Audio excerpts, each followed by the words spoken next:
This is Al Jazeera. I'm Darine Abougaida with your top stories. The Philippine president is making his second trip in less than a week to areas hit hard by Typhoon Haiyan. Benigno Aquino is returning to Tacloban, a city leveled by last week's powerful storm. Despite an extensive aid campaign, many people still don't have food nor water. And Aquino and his government have faced harsh criticism for their response to the crisis. Margot Ortigas has more.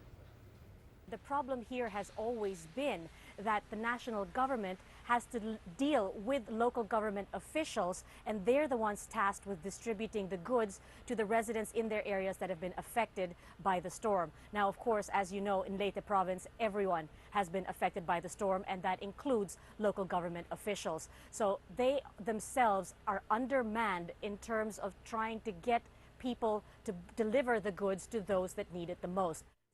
A suicide car bomb has killed at least 6 people, including 4 civilians, in Afghanistan's capital, Kabul.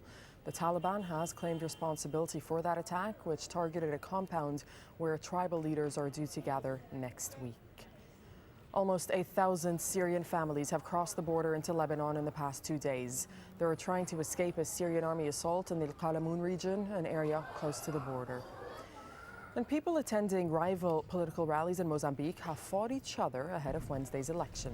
The East African country is already tense as soldiers battle members of the former rebel group Renamo, which recently pulled out of a ceasefire agreement. Chileans are heading to the polls on Sunday, and it looks like former President Michelle Bachelet will make a comeback. Voters have to decide between 9 candidates. Daniel Schweimler reports on one way voters are making up their minds. Some say that interest is low because we pretty much know who's going to win the presidential elections, and it's a foregone conclusion. But one company has come up with a novel way of whetting the electorate's appetite through their stomachs. There are 9 candidates, there are 9 hot dogs, each with ingredients chosen by the candidates themselves. One strictly vegetarian, a couple pretty spicy. I didn't eat my candidate's hot dog because I didn't like the contents very much. I chose these 2 to compare their flavors. My decision has nothing to do with politics. Every week, the company publishes a list of their election results. At the moment, Evelyn Matei is in a runaway first place, Michelle Bachelet in a distant 6th. I've got a couple of candidates to choose from here. This one with bacon, mayonnaise and cheese. This one with pepper and sauerkraut. I think this one gets my vote.